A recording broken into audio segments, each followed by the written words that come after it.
Hello, I'm Trey Gordner, a policy researcher at UHERO, and I'm here today to talk to you about one of our recent studies.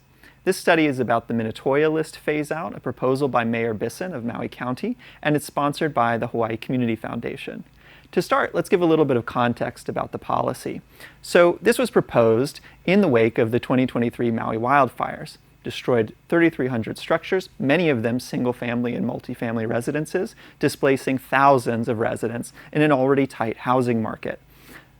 The proposal is to phase out long-standing exemptions for transient vacation rentals or short-term rentals, about 6,000 of them currently operating in apartment districts. These are districts that are primarily residential. And the goal is to improve housing affordability by converting these transient vacation rentals into long-term housing units, either owner-occupied or long-term rentals to locals. So HTF asked us to look at the economic impacts, what the economic impacts might be of this policy in three areas. The first is in tourism, on the tourism-based economy. The second is on home prices. And the third is for tax revenues to the county. So our first takeaway is that Maui's economy would contract by about 4%. To get this result, we use a computable general equilibrium model. You don't have to know the details. What you should understand is that it models the economy as a system of interrelated industries. So we're not just looking at the direct impact on hotels and on the TVRs themselves. We're also looking at the indirect impacts on related industries like retail and food service.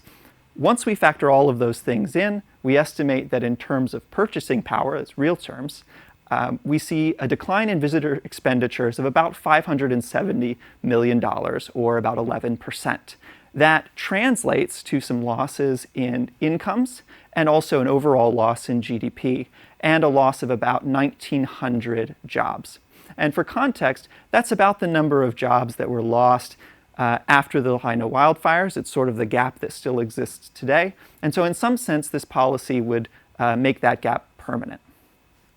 Our second takeaway is that condo prices decline by 25%.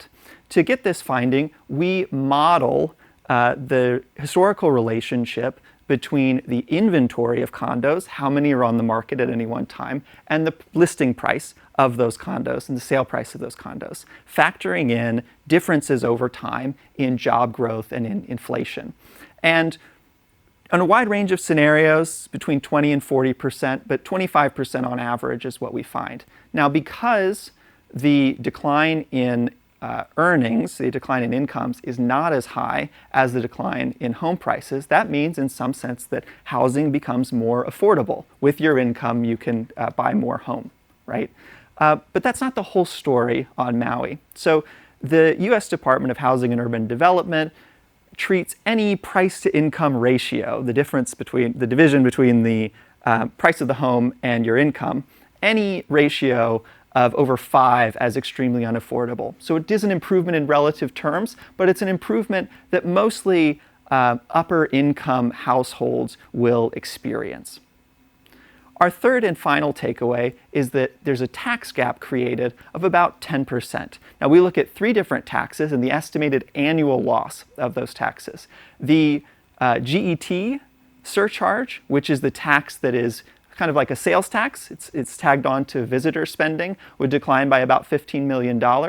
And the transient accommodations tax, the tax that's attached to your bill if you rent a TVR or a hotel room, would decline by about $9 million, the share going to Maui County. And these flow from the model that we talked about in our first key takeaway, where government is also modeled as a related industry. For the property taxes, we actually reconstruct 2023 tax records and simulate what would happen if those 6,000 units switched to a different use proportionate with the way that units are used for the rest of Maui.